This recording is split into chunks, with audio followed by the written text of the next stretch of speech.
Welcome back.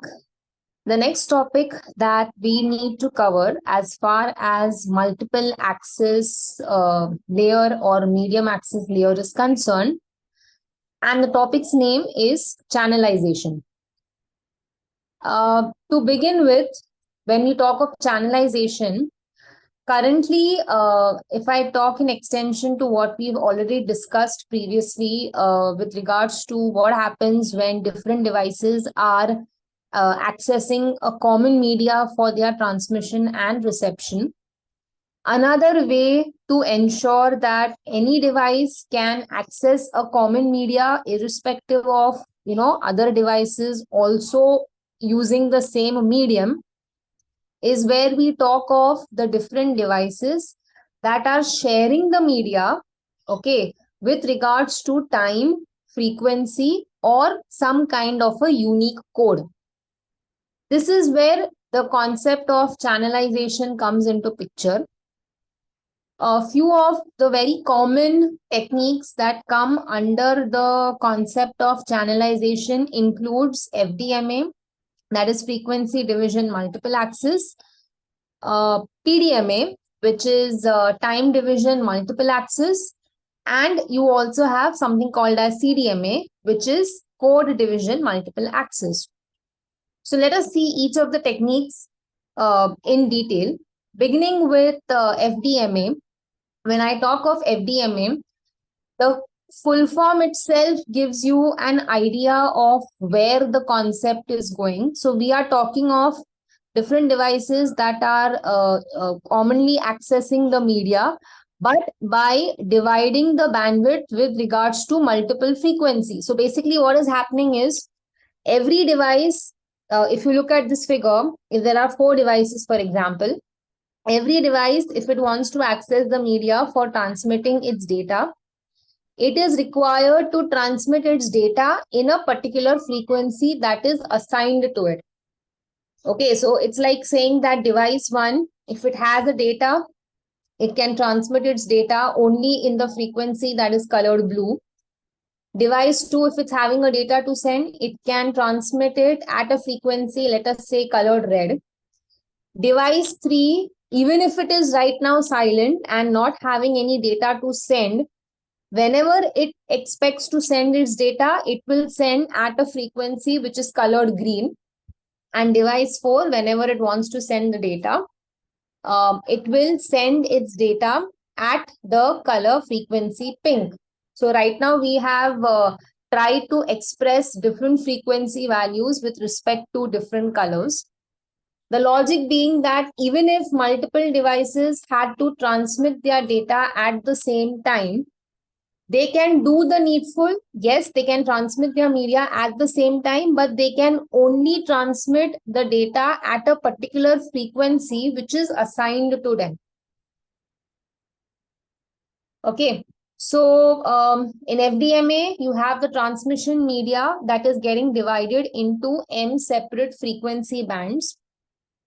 Let us say that the media data rate or the medium capacity is R, then every station can transmit their data in their assigned frequency band at an average rate of R by M, where R will be the full data rate or full capacity of the channel, and M implies the different number of frequency bands that are created corresponding to the different devices that are there in the network.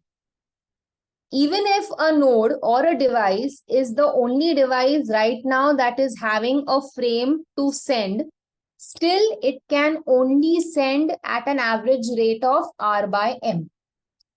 Now, in a scenario where collision is, occurring, that is multiple devices, they are sending out their data at the same time, but their data is colliding with each other, due to which there is some data loss. Let us say if such a scenario is likely to happen, then in that case, even the average data rate of R by M may not be achieved. Now, the question is, when you are transmitting your data at a particular frequency, so when you assume that all the devices are transmitting at the same time, What differentiates them from each other is the frequency band that each one of them is using. So when a device is sending its data at a particular frequency, the receiving device, in order to receive the data of a particular sender, will have to tune to the frequency at which the sender has sent its data in order to receive the intended sender's data. Okay, so this is Fdma. In one line, different devices getting assigned with different frequency bands.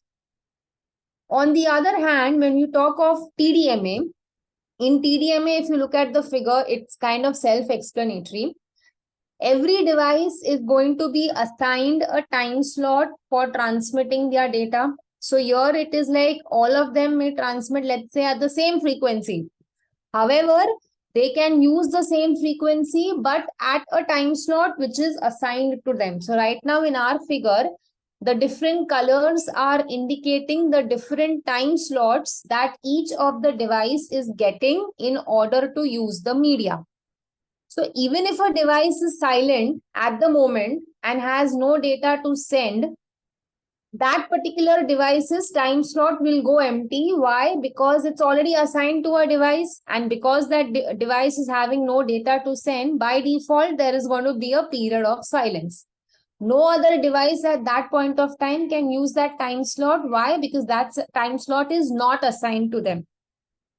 So in Tdma, how it works is the entire bandwidth capacity of the media, it's a single channel, like it's like saying it's one range of frequency that all the devices might use at the same time, but that is getting shared with respect to time between the different stations. So let's say there are M stations, which means every node has to always wait for its turn until its time slot arrives, even if it is the only node that is having its data to send. So even if there are multiple devices, but at the moment there's only one or two devices that are ready with their data, they can only send their data at their assigned time slot, which means what we saw in Fdma, same is applicable here.